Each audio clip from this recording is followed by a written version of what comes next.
Assalamualaikum warahmatullahi wabarakatuh.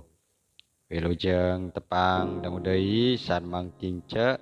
Alhamdulillah kanggo dinten ayeuna tiasa nepangan deui.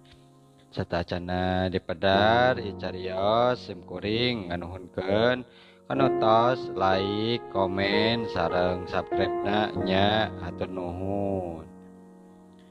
Mangga urang lajengkeun carios akibat muja ka jurig bagian ka genepnya ayeuna teh muhun.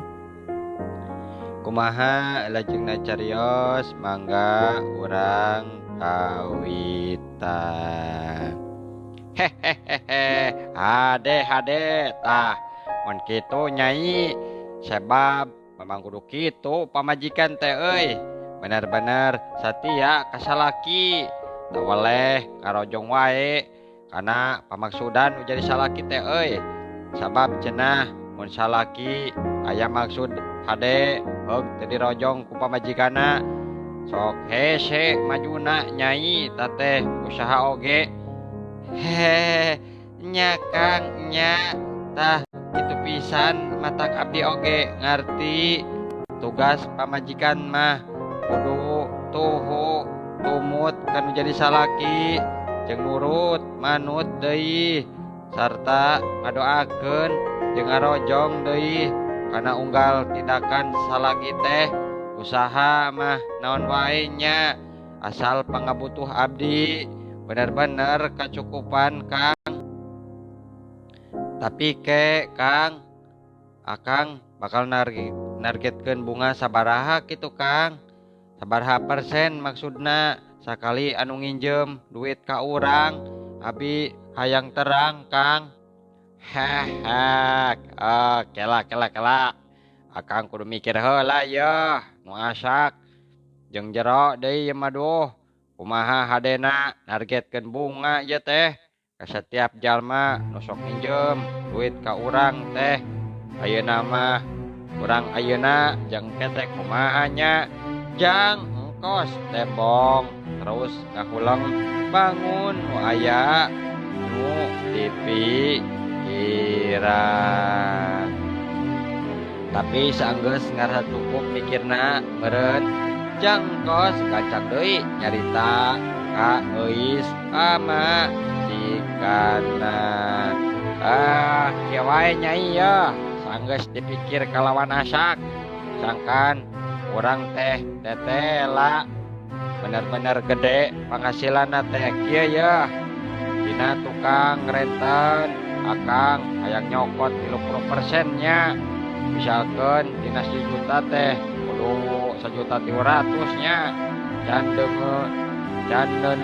kedendaan deui tunggal bulan kudu dihitung nyai lumayan pantah gede sakitu oge urang bakal loba batik kieu mah malah ayeuna pamanggih ti Akang jika kieu yeuh aya salahna jalma sejen oge ayulah uang tawaran bae nginjem duit ka urang dina alasan mere minjem keur modal usaha kitu tah sangka nambah deui yeuh penghasilan urang teh euis.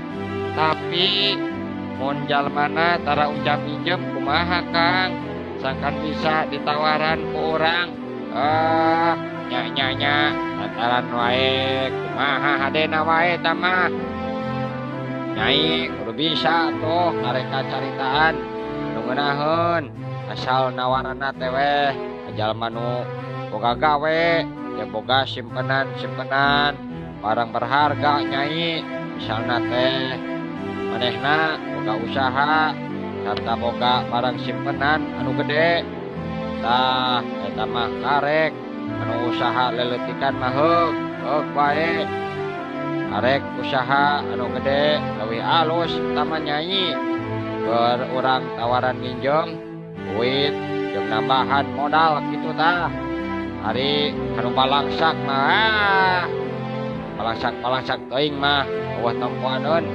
jiga lajek nyai mah ulah ulah ditawaran deui nginjem hese bayarna ge jeung tong dibere nya kuman tah ukuran balangsak kitu mah tong dideketan ya hahaha sabab moal hartina nginjemkeun duit kanu balangsak mah nyai coba kajalma aya mah teu mampuheun mayar hutang mah pasti urang disita we raja kayana bener teu nyai setuju teu kana pamanggih akang tah hahaha tetela geningan akang mah pinter kana sagala rupana ngarti kana istilah ngarentenkeun geuning kang terugi usaha teh ari diinjeman duit ku batur aya bungaan mah nya tapi anu nginjem ka urang bisa memehna kumaha tah kang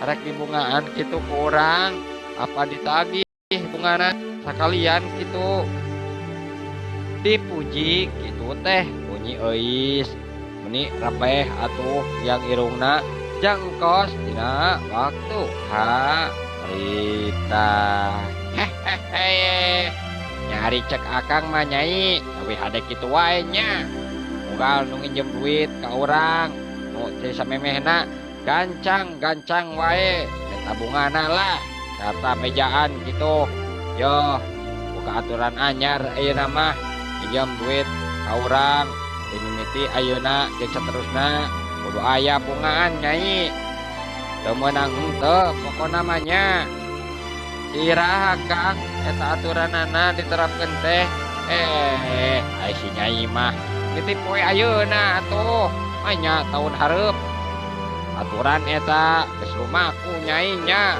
hade poho tapi dina kaayaan duaan keur henteu ngobrol kitu aya rentang jalma datang ka buruan imah horeng geuning biinah lanceukna nyeuis nu rentang datang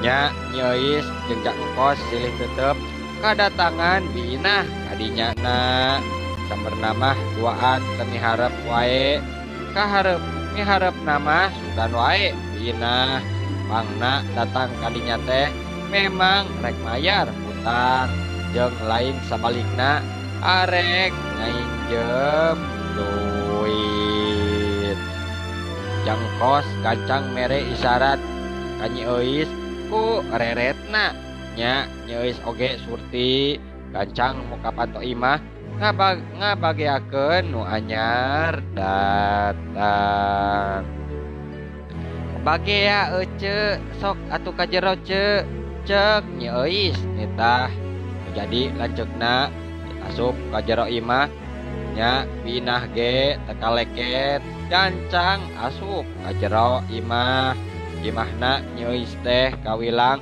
pangalusna di eta lembur da imahna gedong sigrong eusina aralus kabeh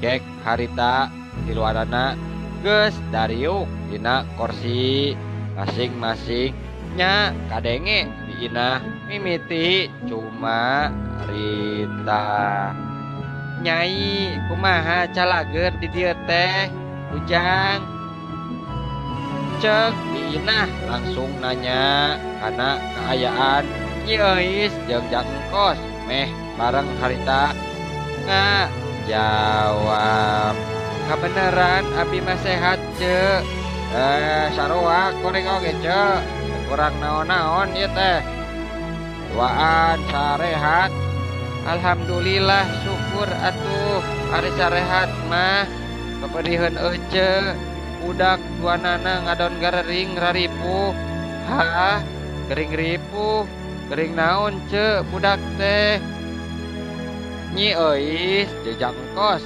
dina aromana mah jiga nu heueuh wae kaget tapi hate masing-masing geus pada srek bae pasti biinah datang kadinya memang aya maksud sejen budak ece gering panas Nyai. Duh geus hampir sabulan nyaeta. Duh awet pisan gering teh. Cek biinah rada kumandear suarana lantaran nalangsa baru hutan gering budak teh. Budak parana budak gering panas lain geus hampir sabulan mah teu cager-cager nah ce. Boceun tadi lubaran kitu budak teh. Tadi pariksa ka dokter, tanya Nyi Euis tetep antep kanu jadi lanceukna. Ditanya ku Euis binah teh jadi heureun letah. Era ngajawabna malah erek injem duit oge. Tungtung nama hese kok wae komo ningali budi adina mah. Ayeuna mah bangun kurang simpati karena kedatangan manehna harita. Nya jajauheun kana nyuguhan mah tenawaran cai acan manehna biina nyereset nyereset perih hate nalangsa kabina-bina ras mikiran karena nasib diri kadar awak antukna segruk wae binah jadi kanyanyerian teu bisa nahan picerikeun.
Nya ningali kitu mah jangkos jeung Nyi Euis silih tetep hatena mah duanana oge ngarasa cua jeung sabal nempo binah ngadon ceurik kitu teh ngumbar kasedih di imahna.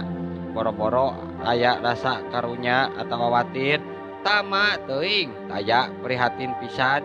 Nya Nyi Euis nyarita deui. Keun we atuh ce sing sabarnya ari geus kitu mah budak duanana sing gara calager kitu. Yeuh abi mah ridho ka ece keur yeuh jeung ka ece pek ieu pake duit 30.000 ce jang barudak jang barobat budaknya tapi omat deui tong mental leuwih. Komo arek dia niat nginjem deui mah moal diberek ku abdi ge. Cek Nyi Euis bari ngasongkeun duit 30.000 ka Wina.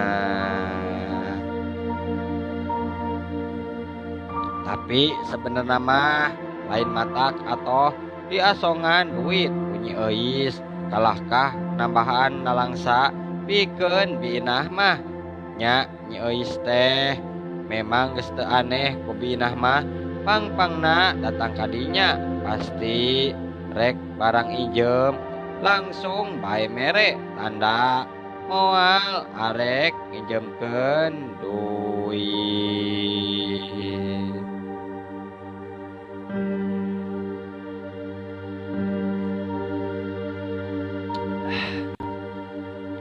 Sarta akhirna mah bina ngan ukur bati ngegeri hatena nalangsa taya papadana asa dihinakeun dibere duit 30.000 bari jeung diembel-embel kitu nama tapi lain asa dihinakeun ku jumlahna pamerena pedah saeutik tapi alatan ku basana wae temerna kadengena ku biina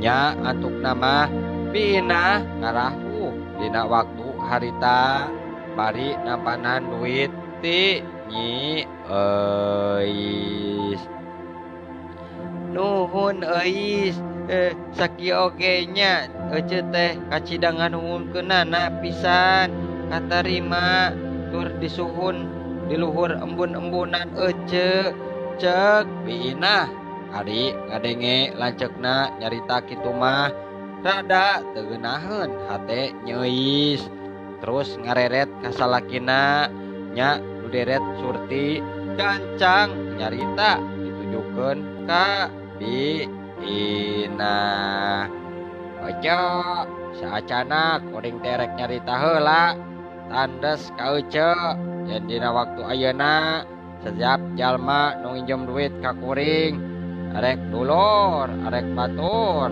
wayahna bakal dibungakeun ya dina jumlah 30% malah nu saacana oge wayahna bakal disarua dibungakeun ya contona ayeuna ece boga keneh hutang ka kuring pan gedena 2 juta wayahna nya jadi bungaan 300.000 dina 1 juta berarti mun 2 juta ece kudu ngalunasan heula bungana genep 100.000 kitu tah ece ngadenge caritaan di kos teh nu tandas sabdal kitu atuh puguh wae asa gelap ngadenge gelap saleser di tengah poe ereng-erengan ngabaladak kana ceuli parat kana dada nya karasana munggu eungap getih ngaheap pating sareyak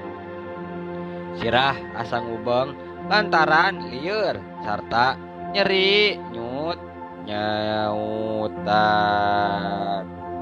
euis jangkos piraku kalancek mah wani ngomong kitu jeung deui ieu eta teh dosa kitu peta teh dosa ngarentenkeun hutang ngaranna teh cek kuring teh usaha lain maling lain bet ngomong dosa cek jangkos ngomongna ngadonempas nyeuis nembrong ngomong jadi salaki ece mah da ece moal ngarti nanaon atuh ce ari tukang renten naon hirupna teh kan ukur mikiran kasieun mikiran dosa bari teu ngarti naon ari ngaranna dosa teh mata kitu geuning nepi ka ayeuna hirup ece teh tetep wae sangsara balangsak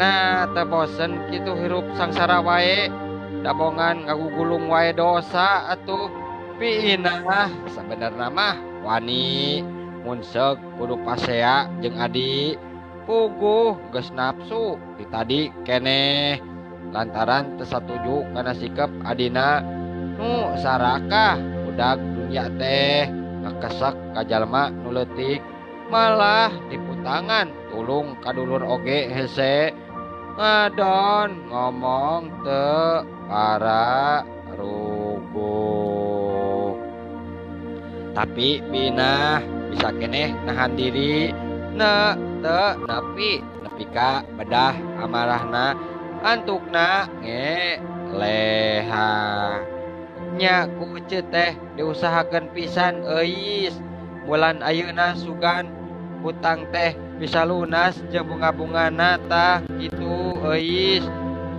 Tapi pancek ece oge tadi tebogana naon harta iwal tanah jeung imah eta teh.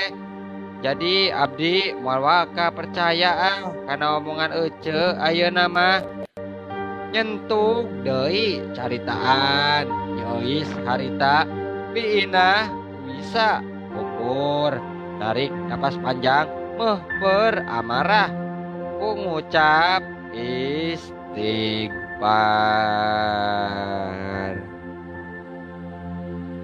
Jeung sanajan caritaan euis teh bener-bener nyentuh karasana kana angen, tapi dipikir deui memang heueuh atuh naon gedorkeunana pamohalan dirina bisa ngalunasan hutang gampang-gampang. Komo deui hutangna sakitu lobana. Tok bina mimiti cumarita deui. Jadi ece teh ayeuna kudu kumaha atuh euis? Sagala nu diucapkeun ku euis bieu pan bener atuh, teu bisa dibantah ku ece oge. Kieu yeuh ce ayeuna mah pan ece teh boga salaki lain piraku we carekna mah teu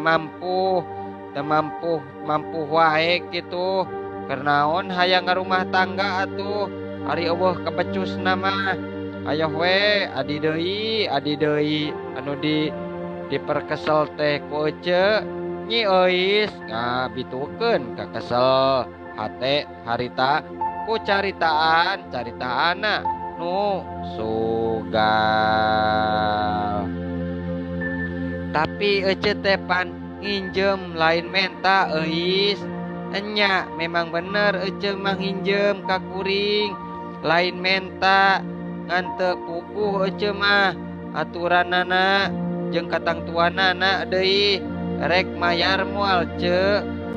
Nyi euis ngadon nyereng caritaanana angger terobah deui tawaleh wae campelak anu jadi lanceuk nungan hiji-hijina teh lain diajenan ku Nyi Euis malah ka dihina basa. Ngan jangkos ayeuna mah geus pangheulana indit karohangan lantaran rombeng celeuyna cenah ngadenge nu adu-adu carita teh.